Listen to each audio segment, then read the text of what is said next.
ஆனால் அப்படி கிடையாது. நீங்கள் அக்குபங்க்சர் எடுத்தீங்கன்னா கண்டிப்பாக நீங்கள் வந்துட்டு உங்களோட நார்மலான ஒரு நடையும் நார்மலான ஒரு பாதம் எரிச்சலே இல்லாமல் ஒரு கால் உங்களுக்கு கண்டிப்பாக கிடைக்கிறதுக்கு 100% அக்குபங்க்சர் ஒர்க் பண்ணும்.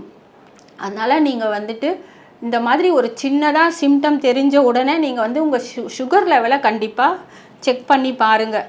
அப்படி இன்கேஸ் அது வந்து நான் இவ்வளோ சுகர் கண்ட்ரோலாக இருக்கேன், மாத்திரை எடுத்துக்கிறேன், இன்சுலின் எடுத்துக்கிறேன், அப்பயுமே எனக்கு சரியாகலைன்னா உங்களுக்கு தீர்வு என்னை பொறுத்த வரைக்கும் அக்குபங்க்சர் மட்டும்தான். அப்போது நீங்கள் அக்குபங்க்சர் எடுத்துக்கும் பொழுது உங்களோட பிரச்சனைகள் படிப்படியாக குறையிறத பார்க்கலாம். அதனால் நீங்கள் வந்து நியூரோபதி இருக்கவங்க தயவு செஞ்சு ரொம்ப வந்து நேரத்தை வேஸ்ட் பண்ணாதீங்க.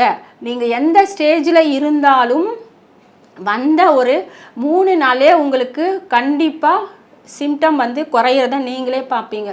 ரிசல்ட் உங்களுக்கு அப்போவே தெரியும். ஸோ நீங்களே வந்து சந்தோஷமாக அதை எடுத்துப்பீங்க. அதனால் தயவு செஞ்சு இந்த நியூரோபதி இருக்கிறவங்க, டயபெட்டிஸ் நியூரோபதி இருக்கவங்க ஒரு நாள் வந்து நீங்கள் ட்ரீட்மெண்ட் எடுத்து பாருங்கள். ஒரு நாளே உங்களுக்கு வந்து நல்லா வந்துட்டு ஒரு சேஞ்சஸ் தெரியறத நீங்கள் பார்ப்பீங்க. அதனால் தயவு செஞ்சு நீங்கள் தயங்காமல் கண்டிப்பாக அக்குபங்க்சர் எடுத்துக்கோங்க.